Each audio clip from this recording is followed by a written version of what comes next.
வணக்கங்க. எல்லாரும் எப்படி இருக்கீங்க? நான் ரொம்ப நல்லா இருக்கேன். வெற்றிவேல் முருகனுக்கு அரோகரா. நான் திருச்செந்தூருக்கு போகிறேங்க. திருச்செந்தூருக்காக தான் இந்த மாலை போட்டிருக்கேன். என்னோடய பேரன் வேண்டுதலுக்காக நாங்கள் கிளம்புறோம். இன்றைக்கி வெள்ளிக்கிழமை கிளம்பிட்டு திங்கக்கிழமை சாயங்காலம் தான் நாங்கள் வருவோம்.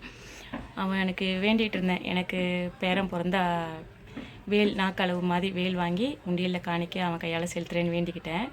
அதை தான் வாங்கி பூஜை பண்ணிகிட்ருக்கேன். ஃபஸ்ட்டு அந்த வேல் வாங்கி பூஜை பண்ணுறது இளநீரில் பண்ணணும்னு அவரே கனவுல சொன்னார் முருகரே.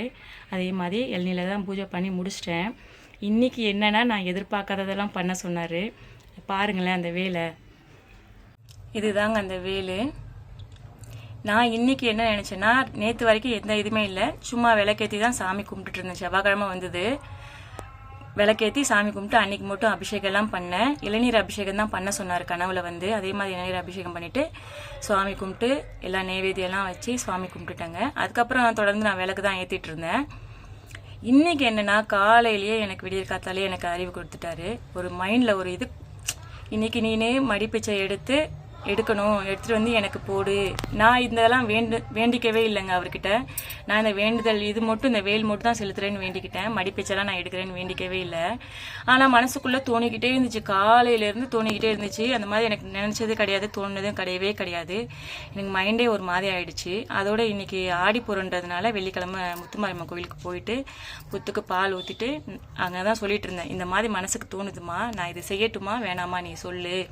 நான் இங்கே கோயிலை சாமி கும்பிட்டு வீட்டுக்கு போகிறதுக்குள்ளே எனக்கு யார் மூலியமா சொல்லுன்னு சொல்லிட்டு சாமி கும்பிட்டுட்டு அந்த புத்தை ஒரு சுற்றிட்டு இப்படி நடந்து வரும்போது அங்கே 2 பேர் அவங்களுக்குள்ள ஏதோ பேசுகிறாங்க. அவங்க என்ன பேசுகிறாங்கன்னு எனக்கு தெரியலங்க. அவங்க நீ செய்யின்னு 2 பேரும் மாற்றி சொல்லிக்கிறாங்க. நீ செய்யின்னு சொன்னாங்க.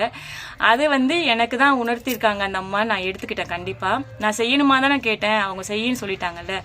அதோட கோயிலேருந்து வரும்போதே மடிப்பிச்சை வாங்கிட்டு வந்துட்டேங்க.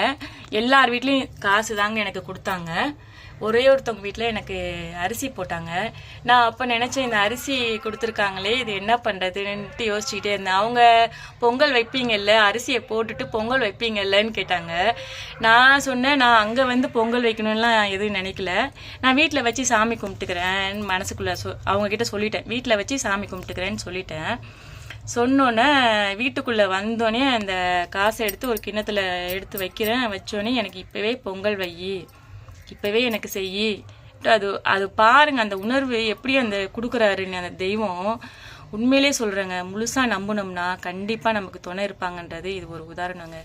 அதோட வந்தோடனே பொங்கல் வச்சுட்டு வீட்டில் எல்லாமே இருந்தது. பொங்கல் வச்சுட்டு அர்ச்சனை ஒன்று பண்ணிவிட்டு சாமி கும்பிட்டு முடிச்சிட்டேங்க. கடவுளை நம்பினோம்னா என்றைக்குமே கைவிட மாட்டாங்கன்றது ஒரு உதாரணம். இது சாதாரண வேலுன்னு நினச்சோம், ஆனால் இவ்வளோ வேலை இவர் காமிப்பாருன்னு நான் இன்னைக்கு தாங்க உணர்ந்தேன். வெற்றிவேல் முருகனுக்கு அரோகரா, வீரவேல் முருகனுக்கு அரோகரா, ஞானவேல் முருகனுக்கு அரோகரா. வணக்கங்க.